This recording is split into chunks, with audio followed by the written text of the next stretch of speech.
그 강의 232페이지 보시겠습니다.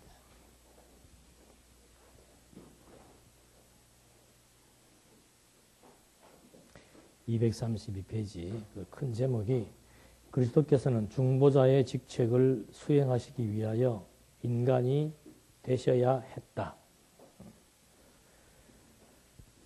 그러면서 그 중간쯤에 보면은요, 그 위에서 네 번째 줄 오른쪽에 보면은 곧 하나님의 아들이 인간이 되셔서 우리와 함께 하심, 인간에게 구원이 함께 하심으로 인간에게 구원이 일어난다. 다시 말해서 하나님의 아들이면서 동시에 사람의 아들이라는 절대 역설적 위격이 우리를 위한 구속의 사업을 펼치셨다. 여기까지 우선 읽어드리겠습니다. 칼빈은 지금 그리스도 지금 2장이 기독론이라고 그랬습니다. 예수가 그리스도라는 사실에 대한 내용들을 지금 2장에서 중점적으로 다루고 있는데, 일반적으로 예수 그리스도에 대해서 이해를 하는 관점들은 대부분의 사람들은 예수 그러면은 뭐 생각하는가? 구원을 생각합니다. 예수 그러면 구원. 예수 믿으면은 뭐 받는다? 구원 받는다. 그게 아예 그냥 하나의 공식으로 되어 있습니다. 그것 때문에 지금 칼빈이 그 말이에요.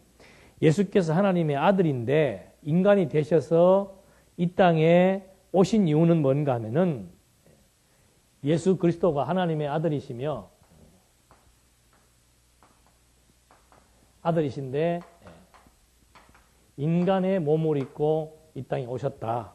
그렇기 때문에 이 일로 말미암아 우리가 구속, 즉 영혼의 구원을 받게 된 것이다. 그래서 그리스도의 직책이라고 하는 것은 엄밀하게 말하면은 구원을 이루기 위한 직책 수행. 그러니까 여기도 그 큰 제목이 그거죠. 그리스도께서는 중보자의 직책을 수행하기 위하여,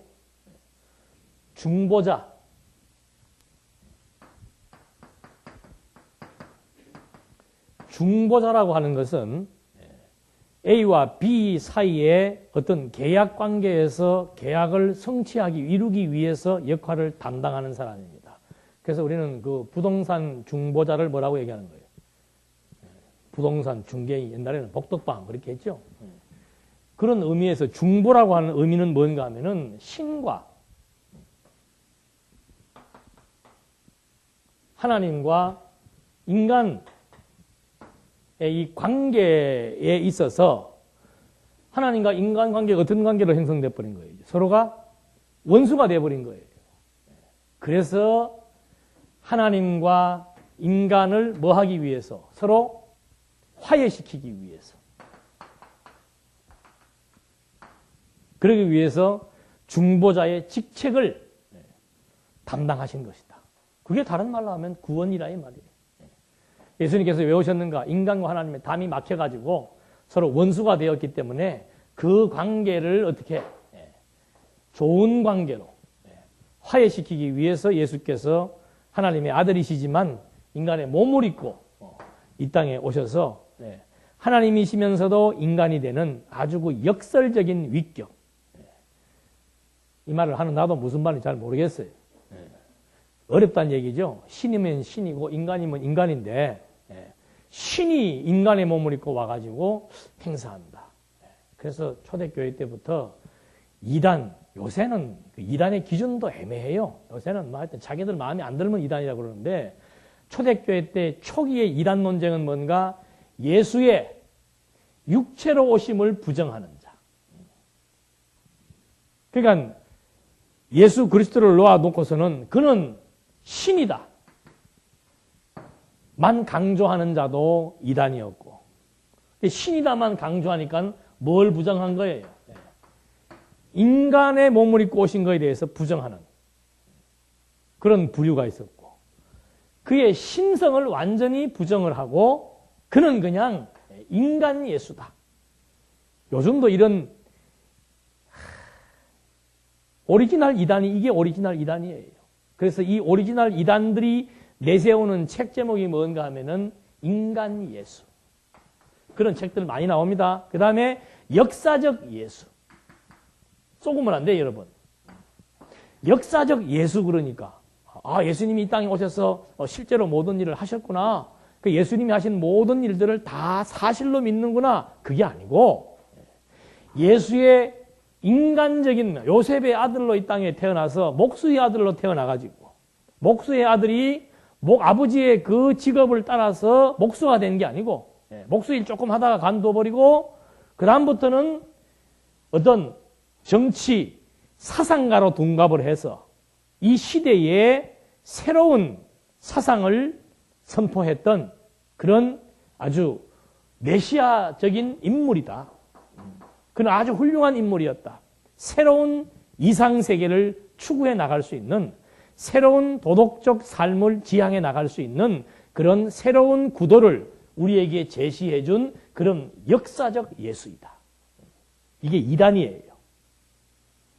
이거를 아주 강조하는 데가 어딘가 하면은 신정통주의 신학이죠. 신정통주의 신학. 이런 걸 가지고 얘기를 해야 되는데 이거 들어가면 골치 아프니까. 예수가 하나님이냐 인간이냐. 그래서 예수는 신성도 있고 인성도 있고 두 가지 속성을 다 가지고 있는 그런 위치에 있다. 그런 위격을 가지고 있다. 더 이상 물으면은 서로 피곤하니까 그냥 신이고 인간이다. 그 막 질문들이 많을 거 아니에요. 그거 다 덮쳐. 중요한 것은 뭔가 신이면서 인간인 그가 오신 직책을 부여받은 이유가 뭔가 그거 화해시키기 위해서 왔다. 화해. 그래서 보수주의 신학자들은 이 화해, 인간의 구원을 강조하는 것이고 자유주의 신학자들은 예수께서 신과 인간의 화해를 도모한 것처럼 오늘 우리도 예수를 본받고 무슨 삶을 살아야 된다? 화해하는 삶을 살아야 된다. 인간은 공동체로 구성되어 있습니다. 이 공동체에서 인간이 인간을 미워하면 안 됩니다. 인간이 인간을 소외시키면 안 됩니다. 이 인간 세계에 가난한 사람이 있고 부유한 사람이 있어서는 안 됩니다. 하면서 이 인간들의 모임인 공동체 자체를 아주 새로운 이상사회로 회복시켜 나가려고 하는 그런 운동을 하는 집단. 그것이야말로 완전히 곡해하고 있는 거죠.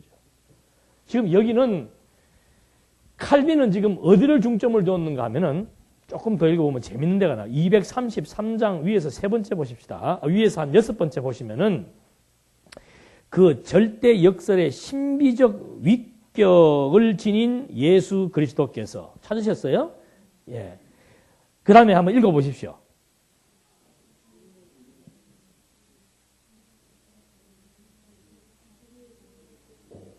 여기서 핵심이 뭐예요? 뭐를 지금 강조하는 얘기예요? 예, 우리지요, 우리. 우리가 뭐예요? 예수는 누구를 위한? 우리를 위한. 예수는 우리를 위한. 그래서 예수는 우리를 위해서 그리스도 직책을 입으셨다. 중보자로서의 직책을 가지고 오셨는데 왜 오셨는가? 누구를 위하여? 우리를 위하여. 이게 이제 조금 약하다 이 말이죠. 그리스도의 직책, 중보의 직책을 설명하는 데 있어서 우리를 위한다는 것은 이것은 직접적인 직책의 용도예요. 우리를 위한다는 것은. 근본적인 직책의 용도는 뭐예요?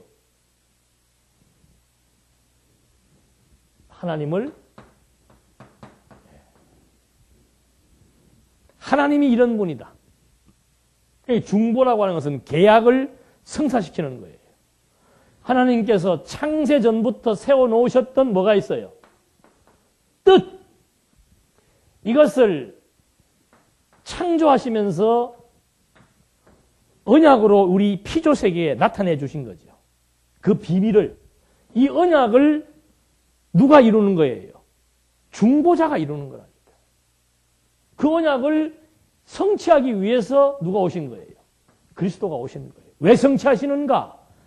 우리를 위해 성취하시는 것이 아니고 하나님의 뜻을 뭐 하는 거예요? 성취하셔야만이 누구를 드러내는 겁니까? 하나님. 실존, 지금도 살아 존재하신다. 하나님은 살아계신다. 하나님은 존재하시는 분이다. 관념적인 신이 아니고 추상적인 신이 아니고 또 이 지구를 창조해놓고 멀리 지구를 떠나 계신 그런 신이 아니고 하나님은 지금도 이 모든 전 영원한 세계, 그 세계 속에 이 우주가 있는 거예요. 이 피조 세계를 지금도 하나님의 능력으로 충만하게 해서 그리스도를 보내신 것이 왜 보내셨다 그래요? 네. 이 모든 것을 뭐하게 하기 위해서? 충만케 하기 위해서. 하나님의 능력으로 하나님의 뜻을 그리스도로 말미암아 꽉 완전히 이루신 다음에 이 모든 세계를 하나님의 뜻으로 통일시켜서 모든 세계를 하나님의 능력으로 다스려 나가신다는 사실을 뭐 하는 겁니까? 드러내시는 거예요. 그게 영광이에요. 그 드러내시는 영광의 사역의 한 부분이 뭔가 하면은 인간을 구속하시는 거라고 말입니다. 왜? 창세전 그리스도 안에서 인간을 구속해서 교회를 만드시기로 세우신 하나님의 비밀이 있기 때문에 이 교회가 하나님의 나라잖아요. 하나님의 나라를 지금 세워나가시는 거라고 말입니다. 거기에 우리는 하나님 나라의 백성으로 지금 이제 피택된 거예요. 이 개념 속에 우리가 포함되는 것이지 이것 자체가 지금 근본 목적은 아니죠. 직접 목적은 될 수 있는 것이고 근본 목적은 이런 뜻, 언약, 성취, 하나님의 존재 그게 드러나게 되는 거예요. 그래야 뭐를 찬송할 수 있습니까? 이렇게 해서 하나님의 그 본성, 하나님의 그 본성, 속성, 5대 속성을 알고 그 속성을 찬양하는 것인데 이렇게 지금 소개되지 않고 화해를 중심으로 소개하려고 하니까는 그 5대 속성 중에서 5대 속성은 뭐가 있어요? 전능성이 있고 그 다음에 신실성이 있고 주권성이 있고 영원성이 있고 그리고 자비성이 있어요. 그런데 화해를 강조하다 보니까 하나님이 우리를 구원했다. 날 위해 우리를 위해 십자가에 피 흘리셨다. 그러니까 거기에서 강조될 수 있는 속성은 뭐예요? 그러니까 하나님 얘기하면 주로 사랑 얘기를 많이 하는 거예요. 사랑의 하나님, 사랑의 하나님. 오늘도 날 위해 십자가에 피 흘리신 하나님. 다 같이 손을 들고 하나님의 사랑에 막. 이게 감정적인데 치우칠 수밖에 없는 거란 말입니다. 그게 아니고 이건 하나의 부분적인 거라 그랬죠. 인간의 구원이라고 하는 거죠. 이 원대한 하나님의 뜻, 하나님의 계획.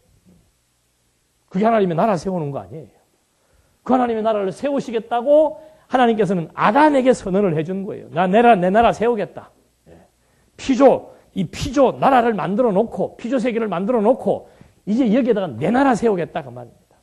그래서 아담에게 그 나라 세우겠다는 것을 선언해 주셨고, 그 선언을 누구를 통해서?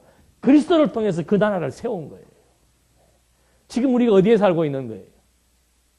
예? 팔공산에 살고 있지만 어디에 살고 있는 거예요? 영원한 하나님의 나라 안에서 지금 우리는 하나님의 나라 안에서 우리가 지금 살아가고 있는 거예요.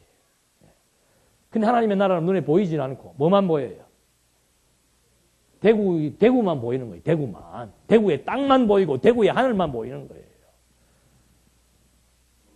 이 전체를 봐야 되는데 내가 지금 전체 속에서 살고 있다는 것을 봐야 되는데 그걸 못 보고 그저 대구광역시 조금 더 멀리 보는 사람은 서울까지 봐가지고 이 한국 땅 덩어리 정도 그러니까 생각이 좁고 속이 좁고 관심사항이 다르죠. 이 속에 살고 있으면 이게 다 누구 거예요? 하나님의 것이고 또 그 얘기 안 해요. 현실감 없이 그게 지혜가 주어져야 그게 물리가 터지고 이치가 터지고 세계관이 생겨서 그게 보이기 시작하는 거예요. 그게 지금 성경신학이라는 것은 그런 원리의 틀을 가지고 지금 하나님의 존재를 지금 우리에게 증명해 주는 겁니다. 언약과 성취라고 하는 것이.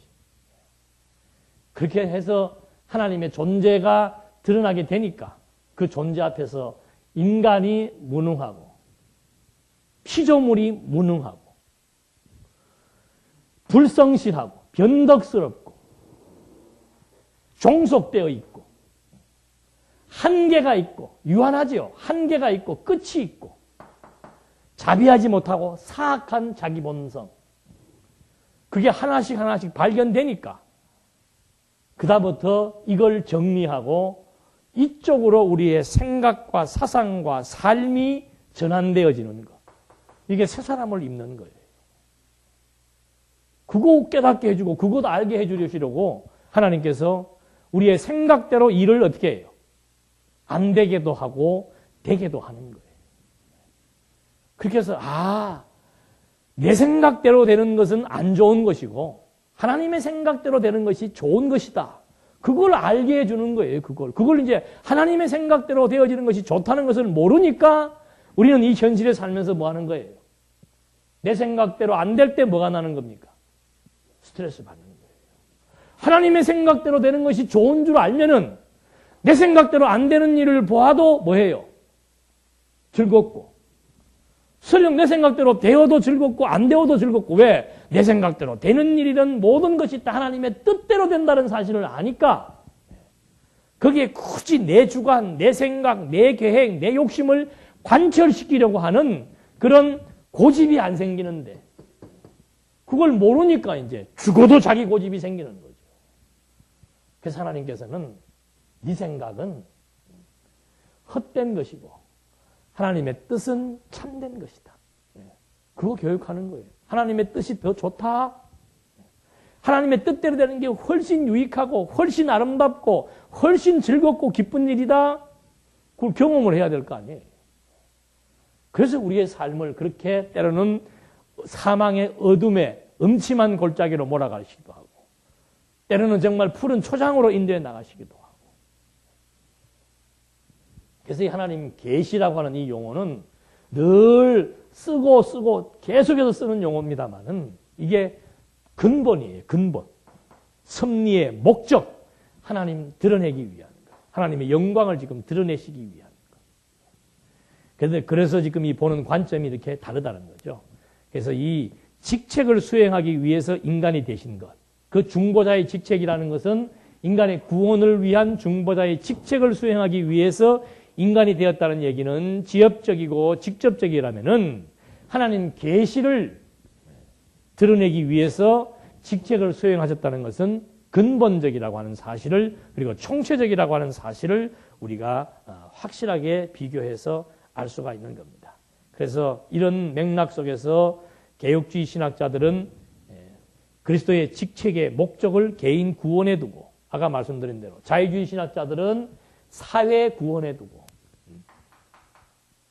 보수주의는 개인 영혼 구원에 두고 자유주의 신학자들은 사회 구원에 두고 사회 구원이라는 말은 엄밀한 말에서 인간들끼리의 삶에 대한 질적 향상을 의미하는 거예요.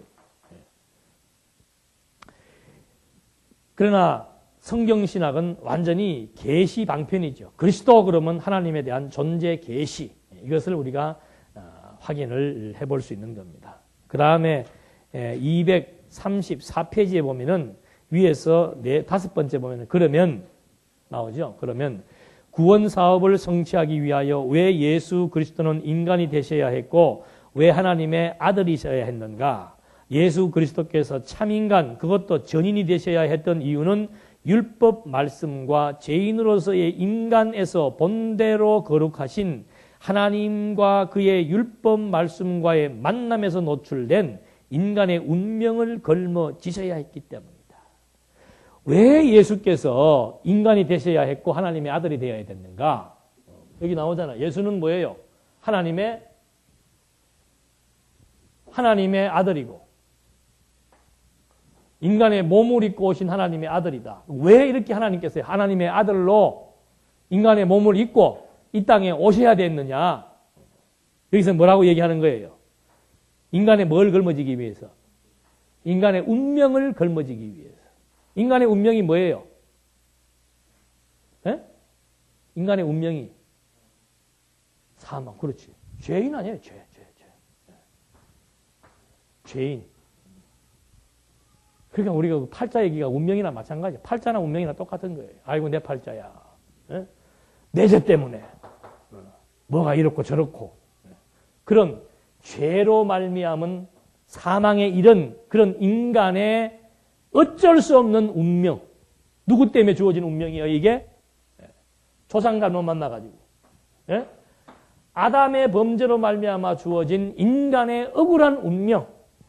그걸 지금 예수께서 걸머지기 위해서 신의 몸으로, 인간의 몸으로 역설적인 위격을 가지고 오셨다. 어떻게 생각하십니까? 다 설명했죠? 예?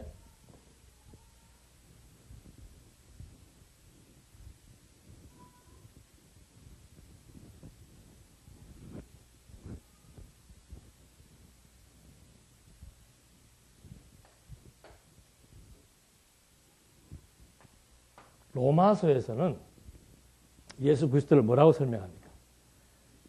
성결의 영. 성결의 영은 뭐예요? 하나님의 아들이고. 그 다음에 뭐예요? 네? 육체의 모양. 그건 뭐예요? 인간의 몸이고. 그래서 이 요셉의 아들. 이 두 가지가 다 어떻게 돼야 돼요?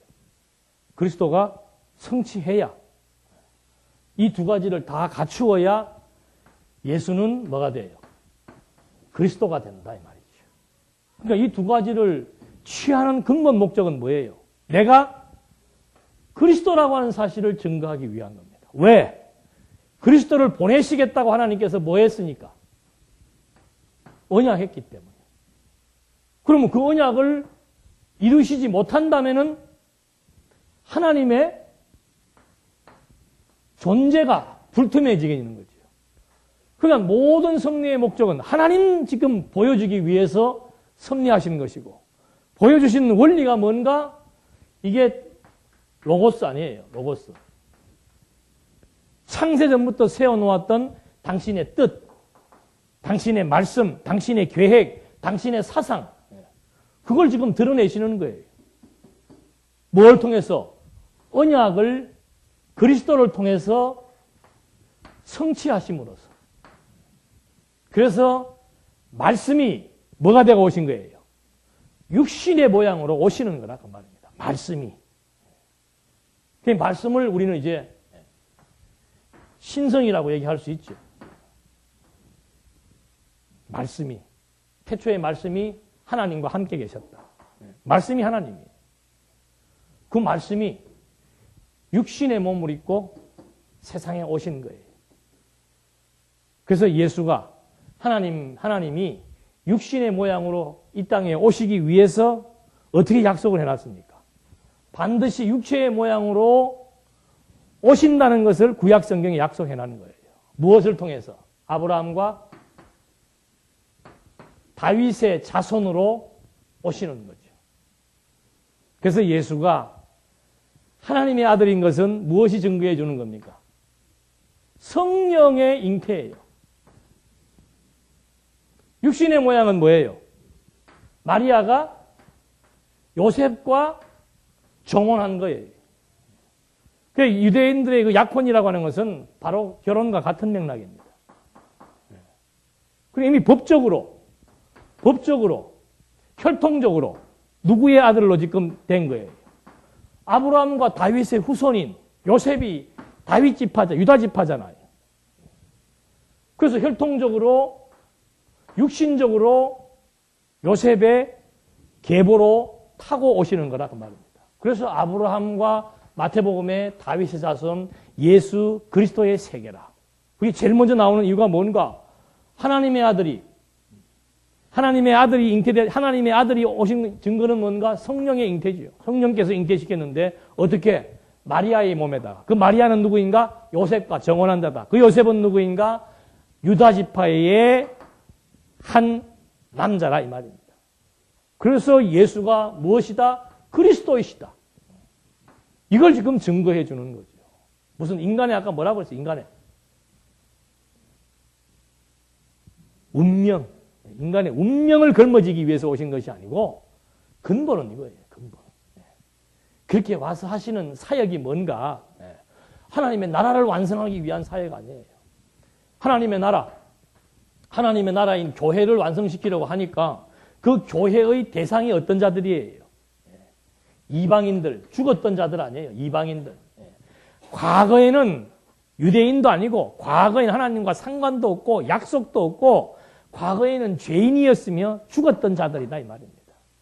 그들에게 그리스도께서 거듭나고 중생시켜서 그들을 하나님의 나라의 백성으로 삼아서 교회로 세우신 것이다. 이렇게 얘기를 해야 종합적으로 다 설명이 되는 것이죠.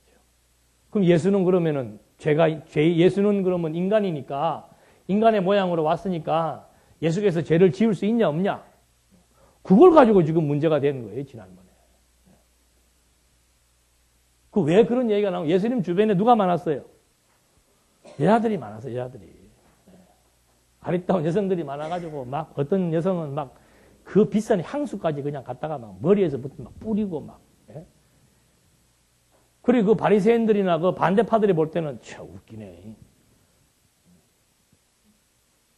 묘하다. 당연히 그 생각하죠. 음욕을 품었겠는가 안 품었겠는가? 사람이라면 뭐 해야 돼요? 완전한 인간이라면 뭐 해야 돼요? 당연히 음욕이 생기죠. 그럼 예수님은 음욕 생겼다고 말할 수 있습니까? 없습니까? 그렇게는 말할 수 없고. 그러니까 그 시대나 초대교회 시대나 지금이나 그 사두개인들, 바리새인들은 똑같아요. 질문하는 형식들이. 오늘 아침에 잠깐 들어보니까 그런 얘기합니다. 예수님의 그 질문에 대한 답변은 참 대단한 답변입니다. 죄 지은 여인이 간음한 여인을 현장에서 붙잡아서 돌멩이로 쳐 죽이는 것은 뭐예요?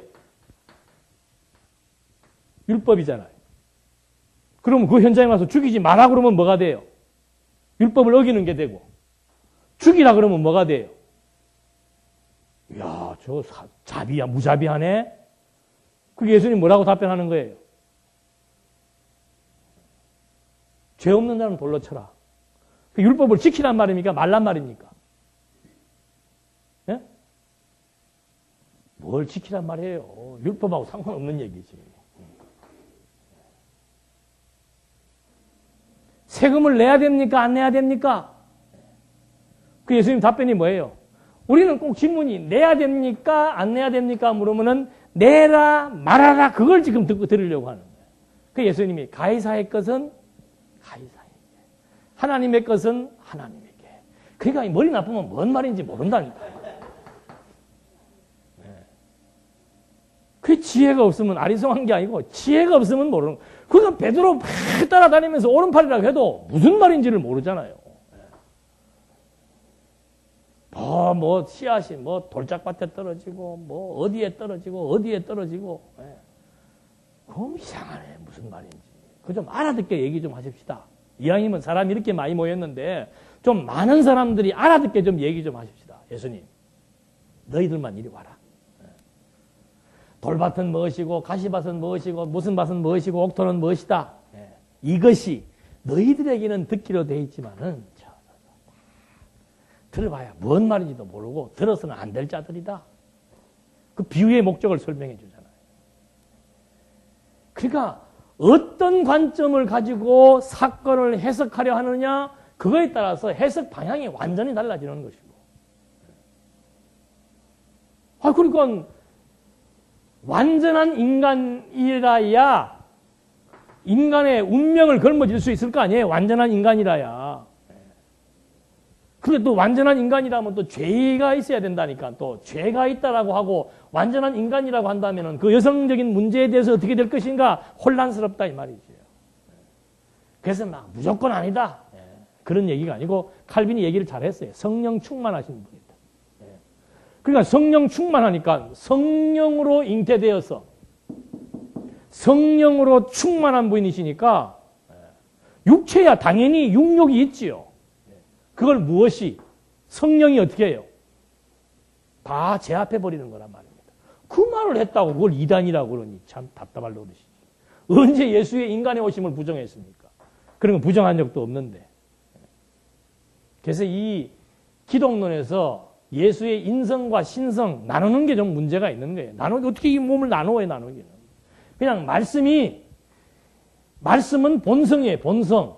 신성은 그리스도의 본성이에요, 본성. 이 본성을 인간의 몸을 시공형의 세계에 우리가 볼 수 있는 형상을 덧입고 나타나신 것이죠. 그러면 정확한데 그 나타난 이 몸을 또 분해해가지고 한쪽은 신성이고 한쪽은 인성이다 그러니까 무슨 기점으로 나눌 것이며 그러니까는 아까 뭐라고 했다고요? 무슨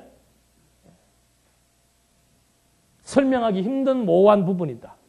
삼일체도 마찬가지고 숫자로 설명될 수 없는 그런 본질을 수를 가지고 자꾸 설명을 하려고 그러고 어떤 형태로 설명할 수 없는 본질을 형태를 가지고 자꾸 나누려고 하는 것 지도 자체가 이게 잘못된 시대인 거죠. 영원하신 본질, 영원하신 하나님은 수를 초월해 계시는 분인데 그분을 자꾸 뭘 셋이라고 얘기를 하냐 이 말입니다. 이게 셋도 아니고 하나도 아니고 하나님은 그냥 하나이며 셋이다. 그런 어거지 말이 어디가 있냐 이 말입니다. 셋이면 셋이고 하나면 하나지. 피조세계는 셋이면 셋이고 하나면 하나예요. 그러니까 영원한 관점에서 봤을 때는 영원하신 하나님이고 피조세계에서 관점에서 봤을 때는 성부와 성자와 성령으로 이해할 수 있고 이쪽 관점에서는 영원하신 분이고 이쪽 관점에서 보면은 성부, 성자, 성령으로 이해할 수 있는 것이고 관점에 따라서 이해도가 달라진다 이 말이죠. 근데 여기다 갖다 놓고서는 1도 되고 3도 된다 그러니까 이게 해석이 안 되는 거죠. 그럼 하나님이 세 분이냐? 한 분이 여기서 숫자로 표시될 때는 성부, 성자, 성령으로 설명할 수 있지만은 영원한 관념에서 봤을 때는 무슨 하나님이 아버지고 아들이고 할 게 어디가 있어요? 영원하신 분인데. 셋이고 하나고 할 게 어디가 있냐 이 말인데 영원하신 분인데. 그리스도도 마찬가지지요. 이 관점에서 봤을 때는 그냥 말씀이에요, 말씀. 하나님과 함께하는 말씀이란 말입니다. 근데 여기로 봤을 때는 말씀이라고 하는 것은 영혼의 개념인 거예요. 그 영혼의 개념을 가지고 그리스도를 이 땅에서 표현하려고 그러니까는 인간의 형상화 시켜서 나타난 그분에 대한 이해는 그런 형상을 통해서 설명할 수밖에 없는데 나타난 형상을 통해서 설명되는 그리스도를 가지고 또 신이라고 또 얘기를 하고 인간이라고 얘기를 하고 그 자꾸 분리해서 설명하려고 그러니까 더 복잡해지는 거예요. 그냥 하나님께서 인간의 몸을 입고 왜? 여기는 몸으로 보여줘야 되니까 인간의 몸을 입고 완전한 인간의 모양을 갖추어서 오셨다. 누가? 신이. 알아서 생각하십시다. 그래서 이 중보에 대한 내용들 이렇게 설명되어지면서 그 234페이지 제일 밑에서 5번째 보면은 예수 그리스도께서 인간의 변호자로 개입하셔서 모든 죄인들이 받아야 할 하나님의 의로운 심판을 대신 걸머지심으로 하나님 보시기에 가증스러운 모든 죄악을 그의 보혈로 도말하셨다. 이로써 예수 그리스도는 아버지 하나님께 만족과 희생을 돌렸으며 중개자로서 하나님의 진노를 화해시켰다. 이것이 바로 하나님과 인간 사이에 마련된 화평의 기초인 것이다. 235페이지 오른쪽 중간에 따옴표 있죠. 죽음을 삼켜버리는 것이 그의 과업이었기 때문이다. 생명 그 자체가 아니고 누가 이것을 할 수 있었겠는가. 죄를 정복하는 것이 그의 과제였다. 의 그 자체가 아니고 누가 죄를 정복할 수 있었겠는가. 그러니까 예수님이 오신 것은 뭐 때문에 온 거예요? 인간의 운명을 걸머지고 죄를 정복하기 위해서 오신 것. 딱 단적으로 설명이 되지요. 그래서 구속사라고 하는 말을 그래서 그러는 거예요. 그러니까 성경을 처음에 풀 때도 어디로부터 시작하는 겁니까? 인간의 죄가 무엇으로 온 거예요? 타락으로 왔죠. 그러니까 타락으로부터 성경을 풀기 시작해서 전부 그리스도로 말미암아 구속을 받는 그런 쪽으로만 성경을 풀어나갈 수밖에 없는 그 구조가 이런 맥락에서 생겨지는 거라 그 말이에요. 그러니까 더 근본적인 구조, 그건 계시가 너무도 확실한 것이죠. 계시를 통해서 이런 하나님의 속성이 확인될 때 우리는 당연히 확인된 만큼 하나님의 은혜의 영광을 찬송하게 되고, 은혜의 영광을 찬송하는 만큼 거기에서 인간의 삶의 근본을 깨닫고 삶의 방향을 깨닫고 정말 선한 가치를 추구하며 살아갈 수 있는 그런 삶이 이루어진다는 사실들을 확인해 봤습니다. 기도하시겠습니다. 살아계셔서 우주와 만물을 창조하신 하나님 아버지, 그 창조의 목적도 하나님이 어떤 분이신 것을 알게 하기 위한 것이었고, 그리스도를 보내신 것도 하나님이 어떤 분이신 것을 알게 하기 위한 것이라는 사실을 우리가 또 한 번 확인해 보면서 그 알게 하시는 구체적인 내용이 바로 하나님의 나라인 교회를 통해서 증명되기에 오늘 우리들도 교회를 통해서 다시 한 번 더 하나님의 살아계심을 확증할 수 있게 되는 줄로 압니다. 우리에게 지각을 열어주시고 지혜와 총명을 허락해 주시사 정말 신령한 비밀을 깨닫고 은혜의 영광을 찬송하며 살기에 부족함이 없도록 인도해 주시옵소서. 예수님의 이름으로 기도드립니다. 아멘.